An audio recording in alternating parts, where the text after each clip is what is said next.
Hello my dear students. Now I am going to start new topic electrostatics for class 12th students and IIT NEET aspirant. What do you mean by electrostatics?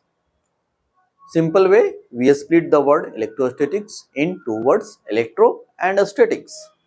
So electro means electrons in the form of charge here and statics means rest in position, charge at the resting position. So we are going to study charges at the rest position in this chapter. Okay. So how to define electrostatics?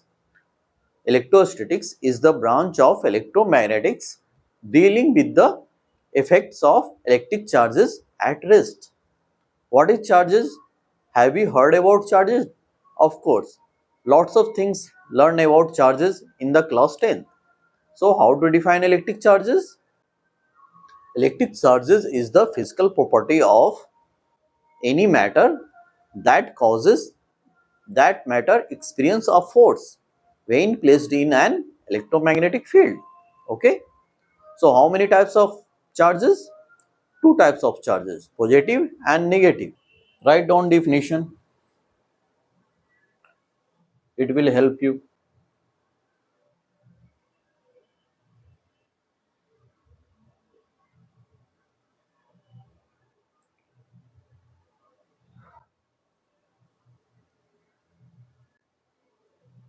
Electrostatics spray painting में हम लोग use करते हैं, फिर प्रिसिपिटेटर के रूप में electrostatic प्रिसिपिटेटर, जहां पे गैसेस जो होते हैं स्मोक पार्टिकल्स को रिमूव करने के लिए।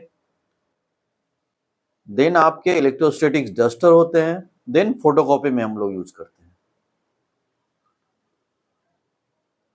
अब सोच रहे होंगे आप लोग ये इलेक्ट्रोस्टैटिक प्रिसिपिटेटर का क्या यूज है।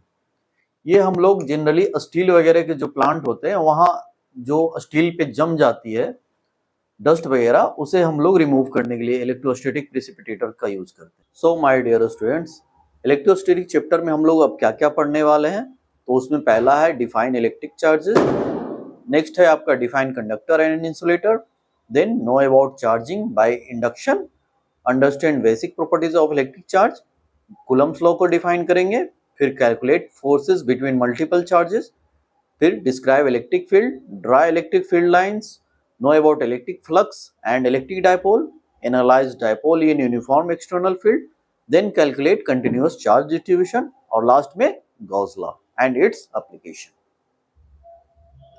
Okay, so let's start. Electric charge को हम लोग डिफाइन कर चुके हैं। हमारा नेक्स्ट क्या है? Conductor and insulator. We have already studied about conductor, semiconductor, insulator, superconductor in class 10th। हमने अपने YouTube चैनल पे क्लास 10th के बच्चों के लिए इलेक्ट्रिसिटी करंट का पूरा टॉपिक मैंने डाल रखा है वीडियो बनाकर। आप बच्चे 12th के बच्चे एक बार रिवीजन पर्पस देख लीजिए, उसमें सारा डिटेल दिया हुआ है, सारे कॉन्सेप्ट इलेक्ट्रिसिटी के दिए हुए हैं, बेसिक जो आपके इलेक्ट्रिसिटी चार्जेस हैं ये सब कॉन्सेप्ट। तो हम डायरेक्ट स्टार्ट करते हैं प्रॉपर्टीज ऑफ चार्जेस के बारे में, जिसमें कहा गया है तीन तरह की प्रॉपर्टीज होती है चार्जेस की। पहला additive properties, second quantitative quantization, third conservation.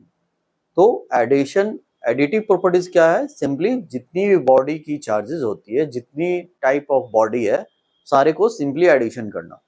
Quantization most important properties of charges है। क्वांटाइजेशन क्या कहती है? क्वांटाइजेशन कहती है कि जब भी किसी बॉडी की चार्जेस ट्रांसफर होती है तो वो इंटीग्रल मल्टीपल ऑफ चार्जेस में ट्रांसफर होगी, कभी भी वो फ्रैक्शन में चार्जेस ट्रांसफर नहीं होती है। लाइक 1.2, 1.3, 1.4 इस तरह के फ्रैक्शन में कभी भी चार्ज ट्रांसफर नहीं होगी वन बॉडी से अनदर बॉडी की। जब भी वो ट्रांसफर होगी 1, 2, 3, 4, 5, 6, 7, 8, 9 इस तरह का ट्रांसफर होगा। यही है क्वांटाइजेशन ऑफ चार्जेस। तो इसकी फार्मूला बनी है Q is equal to N into E, where N is the number of electrons and E is the charges of electrons. Simply conservation of charges क्या है? सिंपली हम लोग कंजर्वेशन रूल पता है, जो एनर्जी की कंजर्वेशन क्या कहती है?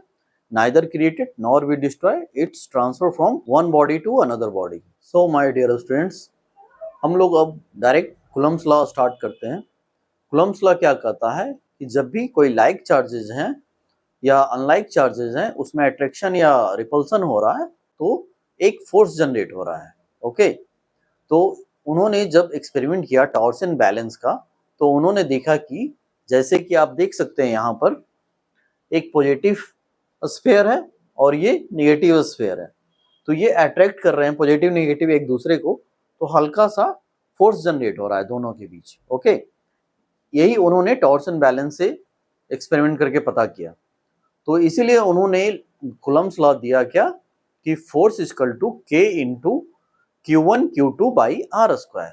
Q1 Q2 क्या है, आपके दो बॉडी हैं जिन पे दो चार्जेस हैं, एक का नाम Q1 दिया गया है चार्ज का, दूसरे का नाम Q2 दिया गया है जो दूसरी बॉडी का चार्ज है, और उन दोनों का बीच का जो डिस्टेंस है उसे R बोला गया है, रेडियस जो हम लोग जनरली जानते हैं, उसी को आर स्क्वायर फार्मूला है। और के यहाँ पर क्या है, के यहाँ पे कांस्टेंट दिया गया है जिसे हम लोग स्टैटिक इलेक्ट्रिसिटी कांस्टेंट भी कर सकते हैं।